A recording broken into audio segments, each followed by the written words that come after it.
Hey comic fam, it is time to share with you my comic haul for the week. Really excited, so let's get into it right after this.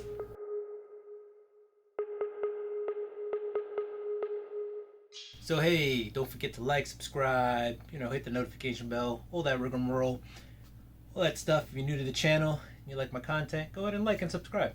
Alright, and before I forget, content Monday, Tuesdays, Thursdays. This Friday, dropping a Boxes and Brews episode where we get comics from online comic shops and open them up and share with the community what we got. So, into the first books. We're going to start off with Marvel. I got through about 90% of the books. Didn't get to read them all, but I just wanted to share with you guys. So, here we go. We've got Fantastic Four Antithesis number 3, the variant Alex Ross timeless cover. This is the only timeless cover I managed to pick up this week. This is pretty much a cover buy. Love Medusa. And didn't read it yet. Haven't read that series yet, but we'll get there. Next up, we got Savage Avengers number 13. I also did not get to this one yet, but I am excited to read it. There are a lot of appearances in this book.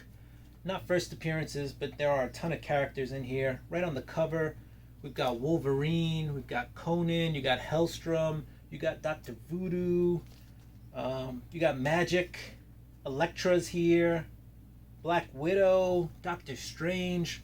So I'm really excited to jump into this book and see where it goes. Savage Avengers. Alright, here's one I read. Strange Academy number 4. These books are fun. Really good. You can share these with the kids.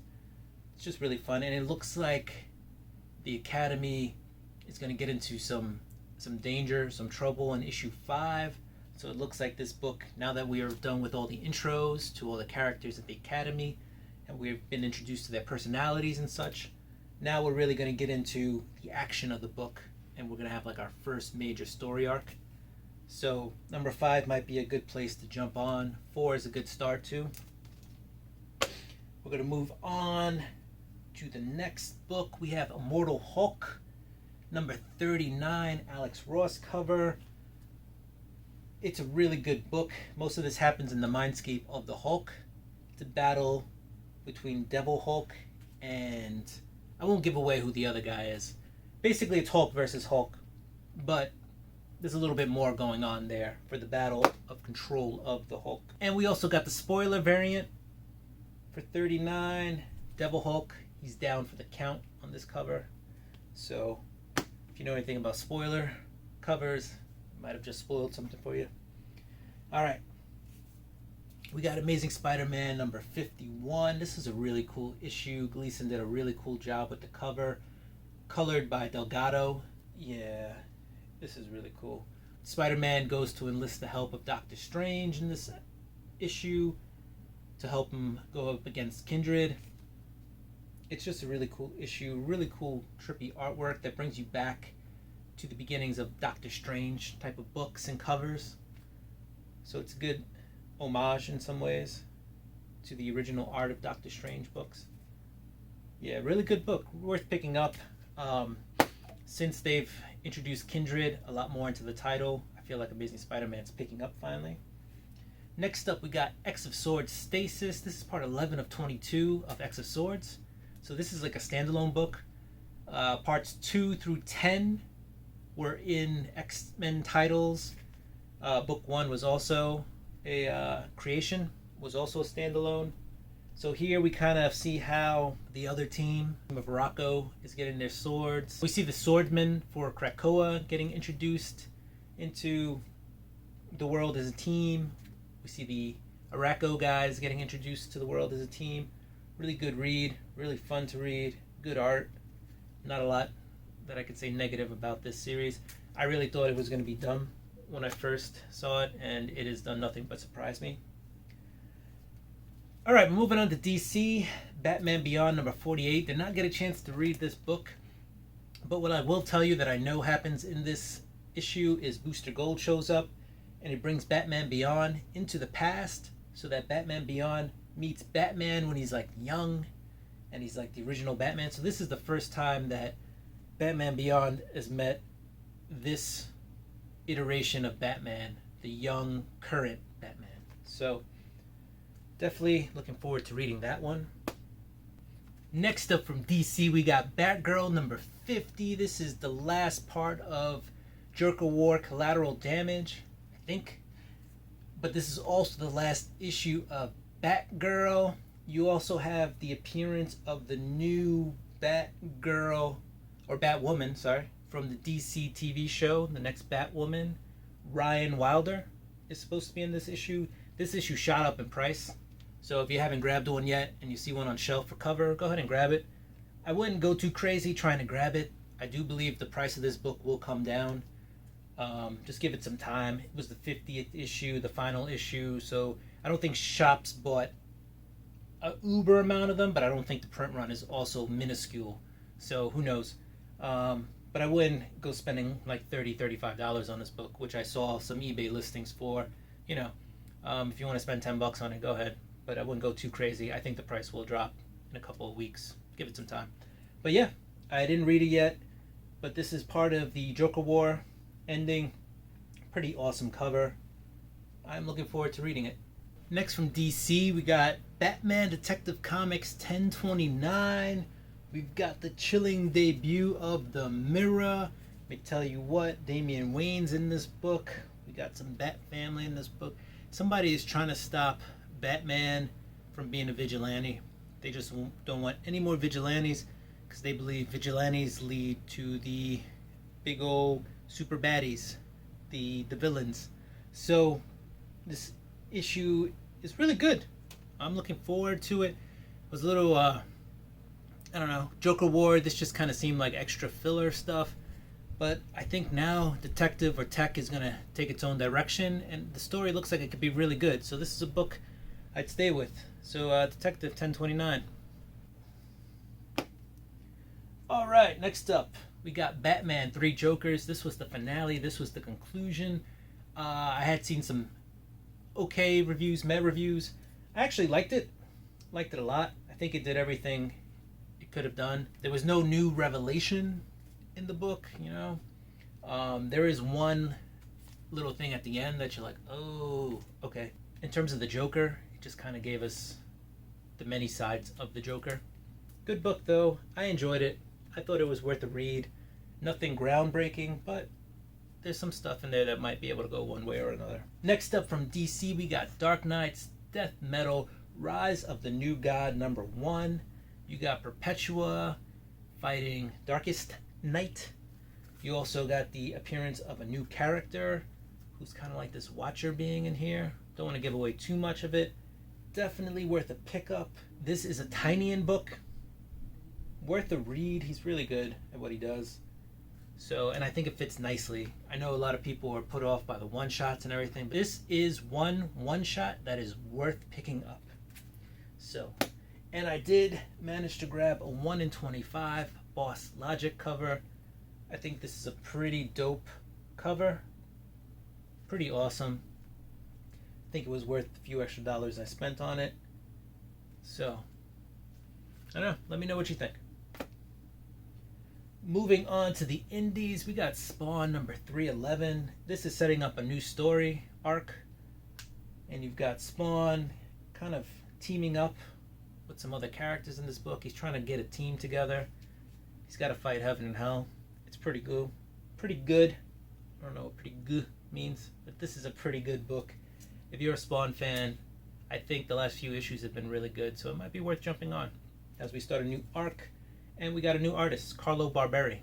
I think he's going to be on the book for a while, so worth a buy. We also have the In Memory of Chadwick Boseman issue, so that was pretty cool. This is the B cover, drawn by Todd McFarlane. And there was this is the D cover. There was a C cover by Francisco Mattina, which I did not get. But this is the D cover, which is the black and white sketch variant. Alright, moving on to another Image book. We've got Undiscovered Country. If you've been reading it, really good, really worth a pickup. They are explaining how Unity came to be about in this book, which is one of the lands. There's 13 colonies in the States at this point, in the United States. So this was a book that kind of delved into the land they're in. They've been there for about 3 issues now. So in this story arc, they're in Unity, and things are happening there. Good read. If you're reading the book, I would definitely recommend staying with it. Next up, by the way, indies killed it this week. I thought the indies by far were the best reads this week. So we got Philadelphia from Rodney Barnes and Jason Sean Alexander.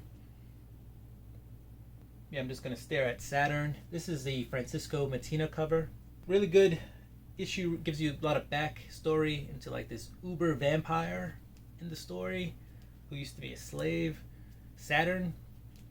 And he's not a happy camper. So he's out there for some vengeance. This book just keeps getting better and better though, Philadelphia. Love it. That was issue 9. Alright, next up, we got another good book, highly anticipated, number 2, Department of Truth, from James Tynion IV. This is issue 2. This is the 1 in 10 cover by Francisco Cavalli. I picked it up because I thought it was pretty cool. 1 in 10. Good issue. Brings us into the mind of the main protagonist in the book. Kind of one of his like conspiracy theories that occurred to him or happened to him when he was a child, and he's kind of trying to figure out, was it real, was it not? But if you're reading this book, you're kind of getting the vibe that you get the feeling that it requires a certain amount of belief in the population for something to go from conspiracy to truth, right? Like it's not just real or not real, it requires some belief and following behind it for it to become real. So really good book. I recommend picking up Department of Truth. We're only on issue 2, massively printed, so it shouldn't be expensive to get. It's not going to be uber bucks to get issues 1 and 2 at this point. Next up, we got Kanto 2, The Hollow Men number 3. Excellent read. If you guys aren't on this, definitely jump on it. I can't recommend it enough. This is the second story arc, so Kanto, you want to try to get that. The only one that might cost some money to get is Kanto issue 1, but other than that, you should be able to get the rest of the series relatively cover or less, or just get a trade. So, but yeah, I can't recommend this little guy enough. It's all about heart. It happens in a fantasy world, very Wizard of Oz reminiscent. Just a really good story. Yeah, I'm just gonna keep blabbering on about it. But there's a lot of stuff in here that, you know, lessons to learn and stuff like that. So good for the kids too. Last, we probably have what's the biggest hyped up book of the week. We've got The Last Ronin, issue 1. I won't give it away, but only one turtle survives. I won't tell you which turtle. And this guy is on the path of vengeance. So he's trying to get the vengeance for the brothers, you know. I will give away one cameo appearance. One appearance. April O'Neil shows up in this book. It's a future book, dystopian future. Really, everything's really torn down and decrepit. Oh, and if you get this, you're gonna need like a magazine-sized bag or a gold or silver age bag, because regular, modern, current size bags will not fit this book.